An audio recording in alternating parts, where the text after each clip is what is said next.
എല്ലാവർക്കും നമസ്കാരം. നമ്മളിന്നിവിടെ സംസാരിക്കാൻ പോകുന്നത് NPS ജീവനക്കാർ എങ്ങനെയാണ് ആൻറ്റിസിപ്പേറ്ററി ടാക്സ് സ്റ്റേറ്റ്മെൻറ്റ് ഫയൽ ചെയ്യേണ്ടത്. NPSR സർക്കാരിൻ്റെ വിഹിതം ലഭിക്കുന്നത് കൊണ്ട് ടാക്സ് സ്റ്റേറ്റ്മെൻറ്റ് ഫയൽ ചെയ്യുമ്പോൾ കുറച്ച് കാര്യങ്ങൾ ശ്രദ്ധിക്കേണ്ടതുണ്ട്. അതെന്താണെന്ന് നമുക്ക് നോക്കാം. ആദ്യം എക്കോസ്റ്റാറ്റ് എന്ന് പറഞ്ഞ ഒരു വെബ്സൈറ്റിൽ നിങ്ങളെല്ലാവരും ലോഗിൻ ചെയ്യുക. അതിനുശേഷം അതിൽ ഇൻകം ടാക്സ് എന്ന് പറഞ്ഞൊരു ഓപ്ഷൻ ഉണ്ട്. അതിൽ ടാക്സ് കാൽക്കുലേറ്റർ എന്ന് പറഞ്ഞൊരു ഓപ്ഷൻ സെലക്ട് ചെയ്യുക. അതിൽ കുറച്ച് ബേസിക് ഡീറ്റെയിൽസ് നമ്മൾ കൊടുക്കാനുണ്ട്. ആദ്യം നമ്മൾ പേര് കൊടുക്കുക, ഡെസിഗ്നേഷൻ കൊടുക്കുക,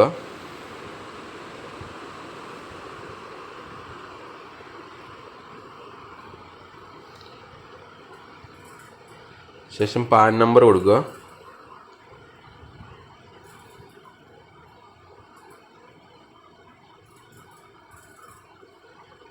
പിന്നെ ഓഫീസ് കൊടുക്കുക,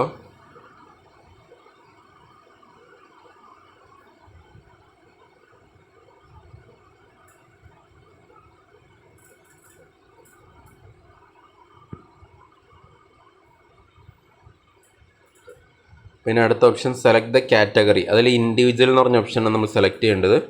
അടുത്തത് choose the income tax slab. അതിൽ നമ്മൾ ഏതാണെന്ന് സെലക്ട് ചെയ്താൽ മതി.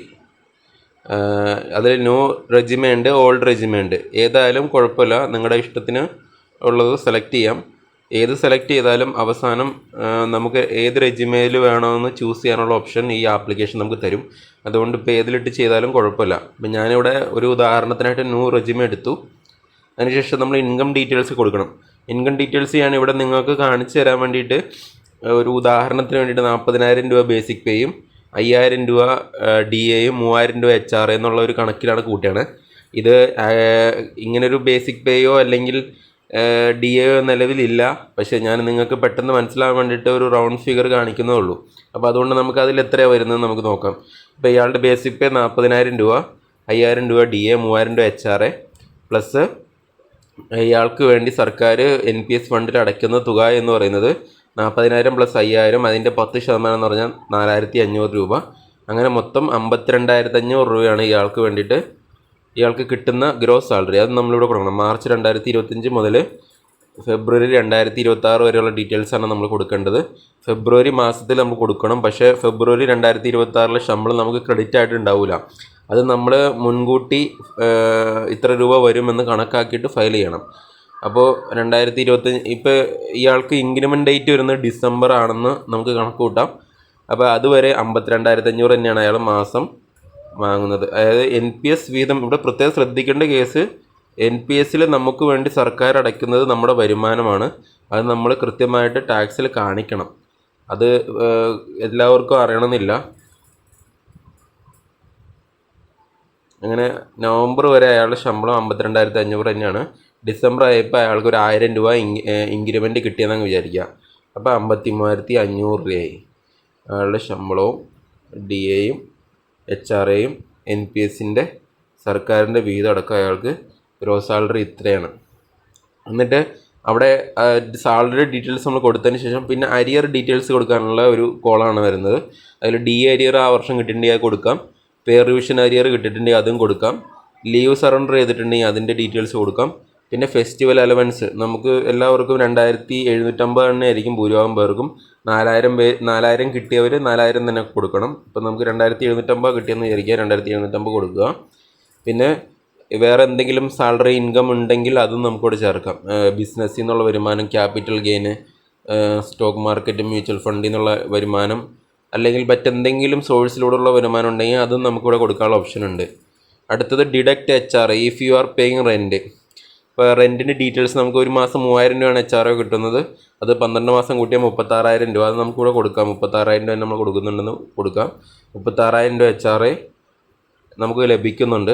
പിന്നെ total salary received during the year, basic pay plus DA. അതായത് ബേസിക് പേയും DAയും മാത്രം ചേർത്താൽ മതി.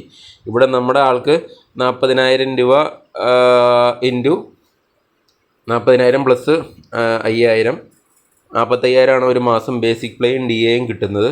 അത് 12 മാസം കണക്കാക്കുമ്പോൾ എത്രയാണ് കിട്ടുന്നത് ആ തുക നമ്മളിവിടെ കൊടുക്കുക. ഞാനിവിടെ ഏകദേശം ഒരു ഫിഗറാണ് കൊടുക്കുന്നത്. ഇതെല്ലാം ആവണമെന്നില്ല, ഞാൻ ഉദാഹരണമായിട്ട് കൊടുക്കുന്നത്. നമുക്ക് ഇത്രയും കിട്ടുമെന്ന് അങ്ങ് അനുമാനിക്കാം. അത് കൊടുത്തു. അടുത്തത് കൺവിൻസ് അലവൻസ് ആണ്, അത് നമുക്ക് ഇല്ല. പ്രൊഫഷണൽ ഡിഡക്ഷൻ ഡീറ്റെയിൽസ് ആണ് അടുത്ത കൊടുക്കണം. അതിൽ ഇപ്പം നമുക്ക് പ്രൊഫഷണൽ ടാക്സ് നമ്മൾ കൊടുക്കുന്നുണ്ട്, നമുക്കിവിടെ കൊടുക്കണം. 2500 രൂപയാണ് കൊടുക്കുന്നത് പ്രൊഫഷണൽ ടാക്സ്.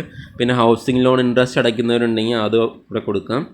അതിൻ്റെ ഇൻട്രസ്റ്റ് ഉണ്ടെങ്കിൽ അത് നമുക്ക് ചേർക്കാവുന്നതാണ്. ഇപ്പോൾ നമുക്കതില്ലാത്തതുകൊണ്ട്, എനിക്കില്ലാത്തതുകൊണ്ട് ഞാനത് ചേർക്കുന്നില്ല. അടുത്തത് ഇതിൽ medical treatment four mentally or physically handicapped dependent, അത് ഡിപ്പെൻഡൻ്റ് ഉണ്ടെങ്കിൽ അതിൻ്റെ ഡീറ്റെയിൽസ് കൊടുക്കാം. അതായത് കൂടുതലും ഇതുപോലെയുള്ള അതായത് ഇങ്ങനെയുള്ള വിവരങ്ങൾ ചേർക്കാൻ സാധിക്കുന്നവർക്ക് എപ്പോഴും ഓൾഡ് റെജിമായിരിക്കും നല്ലത്. ഇങ്ങനെ ഡീറ്റെയിൽസ് ഒന്നും കൊടുക്കാനില്ലാത്തവർക്ക് എപ്പോഴും നമുക്ക് ന്യൂ റെജിമായിരിക്കും നല്ലത്. കാരണം 12 ലക്ഷം രൂപ വരെ ടാക്സ് ഇല്ല. അപ്പോൾ ഇതിൽ നമുക്ക് ന്യൂ ടാക്സ് റെജിമയിലുള്ളവർക്ക് ഇതിൽ വേറെ പ്രത്യേകിച്ചൊന്നും ചേർക്കാനില്ല. പക്ഷേ 14ാമത്തെ കോളത്തിൽ ചേർക്കാനുണ്ട്. അതിലെന്താ, 14ാം കോളത്തിലുള്ള വിവരങ്ങൾ നമ്മൾ ആ സർക്കാരിൻ്റെ വിഹിതം എത്രയാണോ അതിവിടെ കൊടുത്തു കഴിഞ്ഞാൽ വേറെ ഒന്നും ന്യൂ ടാക്സ് റെജിമയിലുള്ളവർക്ക് കൊടുത്തില്ലെങ്കിലും കുഴപ്പമില്ല. അതായത് ഇവിടെ അടുത്ത ഡിഡക്ഷൻ അണ്ടർ എംബസി, ഇത് ഓൾഡ് ടാക്സ് റെജിമയിലുള്ളവർക്കാണ്, ന്യൂ ടാക്സ് റെജിമയിലുള്ളവർക്കല്ല. വേറെ ഒന്നും അവിടെ കൊടുക്കാനില്ല. നമ്മൾ കാൽക്കുലേറ്റ് പിന്നെ മാത്രം അവിടെ ലാസ്റ്റുള്ള കാൽക്കുലേറ്റ് എന്ന് പറഞ്ഞ ഓപ്ഷൻ മാത്രം കൊടുത്താൽ മതി. പിന്നെ അതിൽ പ്രത്യേകം ശ്രദ്ധിക്കേണ്ടത്, നമ്മൾ എന്തെങ്കിലും ടാക്സിന് വേണ്ടിയിട്ട് മാസ ശമ്പളത്തിൽ നിന്ന് കൊടുത്തിട്ടുണ്ടെങ്കിൽ ആ പൈസ കൂടി നമുക്കിവിടെ കൊടുക്കാൻ പറ്റും. ഇപ്പോൾ അങ്ങനെ കൊടുക്കാത്തവർ അവിടെ 0 എന്ന് കൊടുത്താലും മതി, കുഴപ്പമില്ല. അടുത്തത് അവസാനം കാൽക്കുലേറ്റ് കൊടുത്തോ. കാൽക്കുലേറ്റ് കൊടുക്കുമ്പോൾ കണ്ടോ, നമ്മൾ ആ ഓൾഡ് ടാക്സ് റെജിമയിൽ ന്യൂ ടാക്സ് റെജിമയിൽ എത്രയാണ് ടാക്സ് വരുന്നതെന്ന് കൃത്യമായിട്ട് ഇതിനകത്ത് കാണിക്കും. ഇവിടെ ഇപ്പോൾ നമ്മൾ നോക്കിയാൽ കാണാൻ പറ്റും, ന്യൂ റെജിമയിൽ റിബേറ്റാണ് കൊടുത്തിരിക്കുന്നത് 5338. അത് നമ്മൾ പൈസ നമുക്ക് തിരിച്ച് കിട്ടുന്നതാണ്. നമുക്ക് വേറെ ടാക്സ് ഒന്നും ഇവിടെ കൊടുക്കേണ്ടതില്ല. എന്നിട്ട് നമുക്കിതിൻ്റെ സ്റ്റേറ്റ്മെൻറ്റ് ഡൗൺലോഡ് ചെയ്യാൻ വേണ്ടിയിട്ട് ഇവിടെ താഴെ ആൻറ്റിസിപ്പേറ്ററി സ്റ്റേറ്റ്മെൻറ്റ് ഫോർ എംപ്ലോയീസ് എന്നുള്ളതിൽ ക്ലിക്ക് ചെയ്താൽ മതി. അപ്പോൾ നമ്മൾ ഇതുവരെ കൊടുത്ത ഡീറ്റെയിൽസ് എല്ലാം ഒരു സ്റ്റേറ്റ്മെൻറ്റായിട്ട് വരും. കണ്ടോ, നമ്മൾ കൊടുത്ത എല്ലാ ഡീറ്റെയിൽസും അതുപോലെ വന്നിട്ടുണ്ട്. നമ്മളത് അവസാനം സൈൻ ചെയ്ത് ഡേറ്റ് ഇട്ട് പ്ലേസ് എഴുതിയിട്ട് സൈൻ ചെയ്ത് ഓഫീസിൽ കൊടുത്താൽ മതി. വേറെ ഒന്നും ഇതിനകത്തില്ല ചെയ്യാൻ. ഇത്രേ ഉള്ളൂ.